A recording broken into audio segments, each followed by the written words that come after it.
임종석 실장이 국회 문희상 의장을 비롯한 국회의장단과 여야 5당 대표 그리고 국회 외교통일위원장 등 이렇게 9명을 남북 정상회담 국회 대표로 초청을 했습니다. 근데 뭐 좀 대부분 부정적 입장이라고.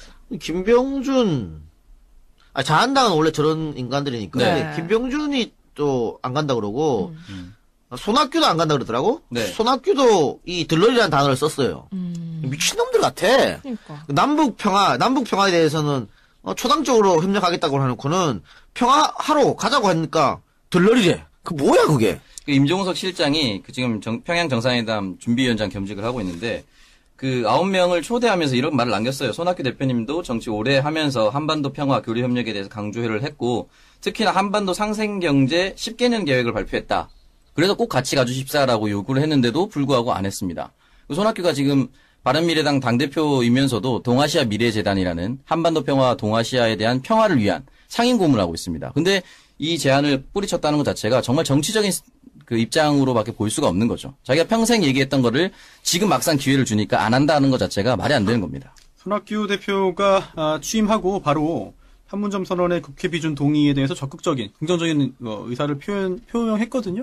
그런데 그러자마자 바로 이제 지상욱 의원이 이거는 당내 의견이 수렴된 거 아니다. 여기에 대해서 해명해라라고 했고 그 후에 흐지부지 됐습니다. 짬뽕 정당이어서 그래. 네, 결국은 이게 그 안철수 쪽 또 구민주당 쪽과 또 이제 유승민 쪽의 어떤 그 계속된 그런 그 대립이 또 다시 드러나는 거 아니냐 그런 생각이 드는데 결국은 손학규 대표가 사실 당선되고 초반이 힘이 제일 센 거 아니에요? 예. 그런데 지금 이런 그 지상욱 의원 등의 어떤 견제에 물러나서 견제 때문에 이렇게 한 발 뒤로 물러나서 본인의 어떤 그 가치관에 맞지 않는 행보를 보인다면 이 부분은 사실 앞으로는 더더욱 힘이 빠질 텐데 도대체 무슨 생각으로 이렇게 일을 하는지 알 수 없습니다. 예, 이건 누가 봐도 반대를 위한 반대가 발목 잡기인 것 같고 문정부가 평화롭게 남북 대화를 하면 안 된다는 재 뿌리는 것 같기도 하고 그런 거잖아요. 네.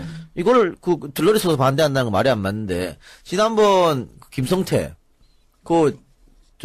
김정은이가 냉면 갖고 왔을 때 그것이 지 초청 안 했다고 지랄 뻗었잖아. 냉면 먹을 때 지 안 불렀다고. 그러고 같이 가자는데 이걸 거부한다는 것은 이해할 수 없는 행동이에요. 근데 뭘 해도 싫다고 할 거예요. 그렇죠. 아마 그럴 거예요. 9명 초청했는데 일단 국회의장단 3명은 불참하기로 했고요. 김병주, 손학규 불참하기로 했고 그리고 그 외교통일위원회 강석호도 불참을 선언을 했습니다. 나머지 당대표 3명만 쳐오지 마. 네, 간다고 얘기를 했습니다. 그러니까 국가의 미래를 위해서 뭔가 좀 같이 협력을 해야 할 일들임에도 불구하고 정치적인 이해관계만 따지는 이런 정당들은 우리가 꼭 좀 기억을 해서 심판을 꼭 해야겠습니다. 아니 그래서 오히려 청와대는 더 좋아졌어요. 딱 던졌는데 안 간다 그러니까 네. 국민들이 어떻게 생각하겠냐고. 예전 홍준표가 지방선거 전에 위장평화쇼니 그게 품 맞았잖아요. 네. 전 이번에도 또 그렇게 될 거라고 봅니다. 오히려 청와대 입장에서 훨씬 낫다. 그리고 뭐 듣기 싫으면 안 듣는 거고 가기 싫으면 안 가는 거지 뭐. 그러니까 큰 그림을 볼 줄 모르는 거죠. 가고 싶을지도 몰라 속마음은. 한번 좀 모셔가주길 바라는 거. 제발 아니, 가자. 이런 막 거지. 이렇게. 이 잘 되면 근데 못 될 수가 없잖아요. 네. 네. 무조건 잘 되게 돼 있거든. 네. 근데 그러면은 전부 다 스포트라이트는 대통령한테만 간다. 우리는 뭐냐? 뭐 이런 거겠죠. 그래서 들러리란 말 나왔을 테고.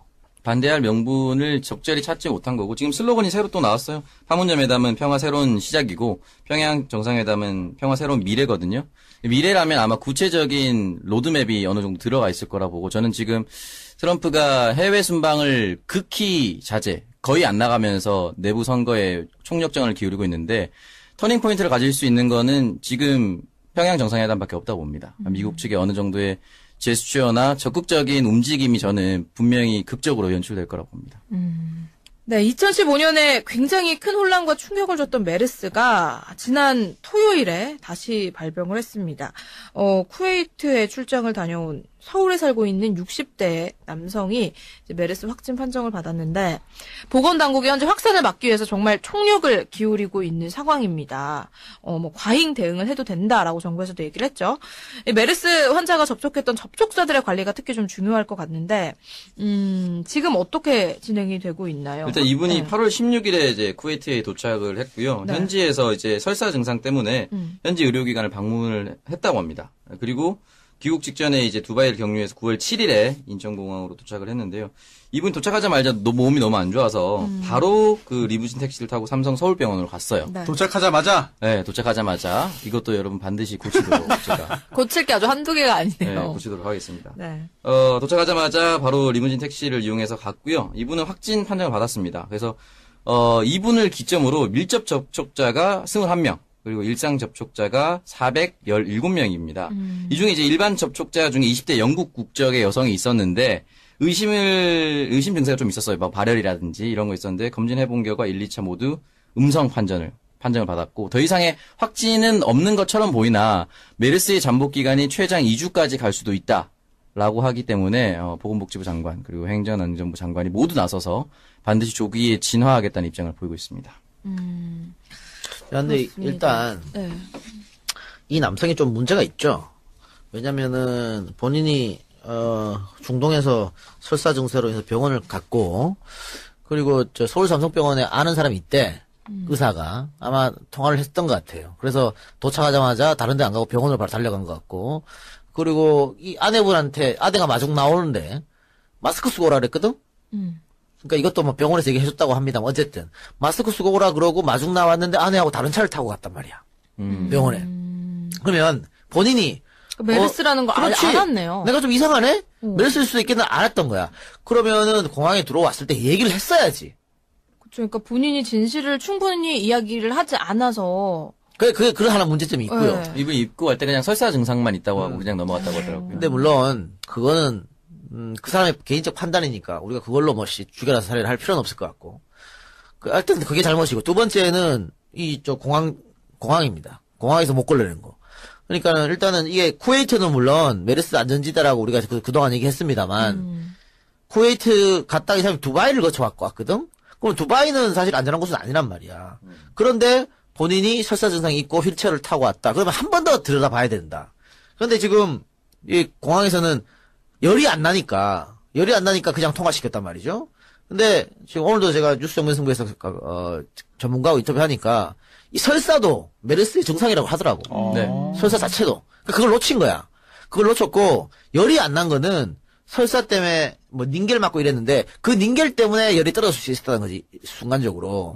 그러니까 그런 걸 놓치는 바람에 이 사람을 그냥 저 공항 밖으로 큰일 날 뻔했습니다. 왜 큰일 날 뻔했냐면 택시를 탔잖아요. 리무진을 불러가지고 네. 본인이 아프니까 그렇겠지만.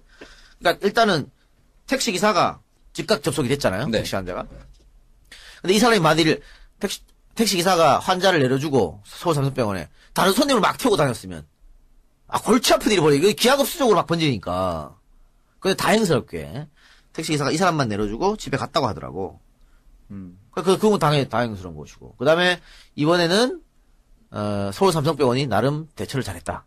병원 안으로 안 들어갔거든. 외부에서 격리해서 치료했거든. 또 그 의료진도 마스크 다 끼고 장갑 끼고. 그래서 그나마 이 확산이 지금 덜 되는 게 아닌가. 물론 14일이라는 잠복기가 있기 때문에 좀 기다려 봐야 됩니다만은 지금까지는 그렇게 나쁘진 않다. 근데 다만 좀 안타깝죠. 공항에서 막았으면 어땠을까. 보건당국의 대처가 3년 전에 그런 참사 굉장히 네. 좀 호둥지둥했던 것을 좀 이제 교훈 삼아서 굉장히 많이 좀 발전된 것 같아요. 예. 그래서 잘 되고 있는 것 같은데 제가 지난달에 그 탐정 손수 제가 출연하는 그런 코너에서 메르스를 다룬 적이 있습니다. 네. 근데 그 다루게 된 계기가 뭐냐면 그때 메르스 의심 환자가 있었어요. 그런데 이제 최종 검사 결과 음성 판정 받았는데요. 그런데 이게 한두 명이 아니더라고요. 보니까 올해 1월에서 8월까지 메르스 의심 환자가 모두 139명이었습니다. 그거 다 음성됐을걸요? 네, 전부 다 음성으로 나왔죠.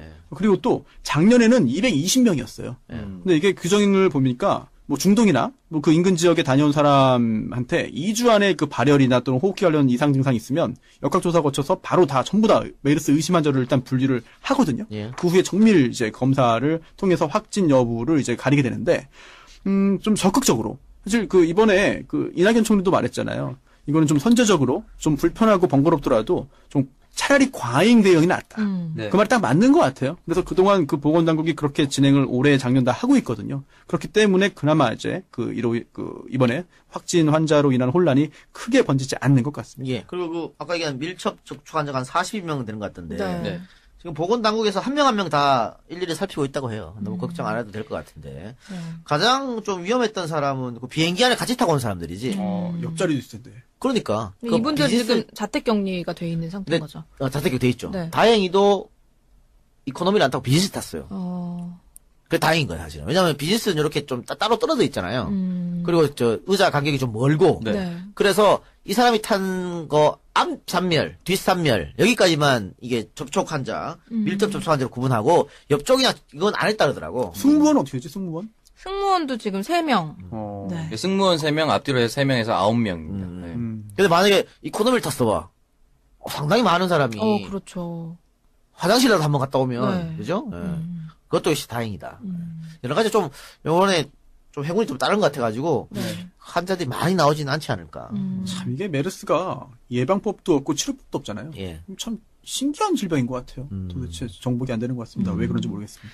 일단 이게 잠복 기간이 이틀에서 최대 2주 정도까지 걸리기 때문에 추가 환자가 발생할지에 대한 여부는 앞으로 한 보름 정도까지는 상황을 지켜봐야 될 것 같은데 일단은 또 이제 추석 되면은 뭐 해외에 나가시는 분들도 많을 거고 하면은 증상을 좀 알고 있으면 그나마 도움이 되지 않을까 싶어요. 고열과 기침, 호흡곤란, 설사까지. 근육통도 있다 그러더라고. 아, 근육통도. 그러니까 독감하고 비슷하다 뭐 그렇게 하던데 뭐 제일 중요한 거는 중동 쪽으로 안 가면 되겠죠. 그렇죠.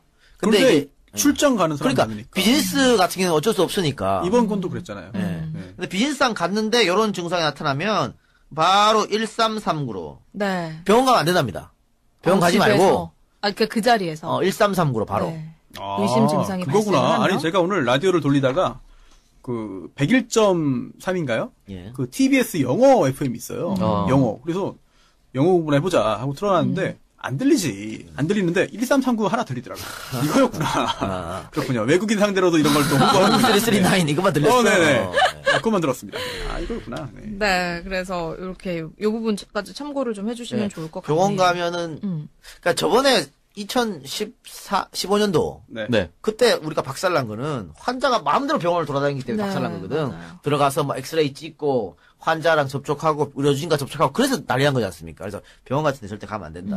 1339로 바로 전화합니다.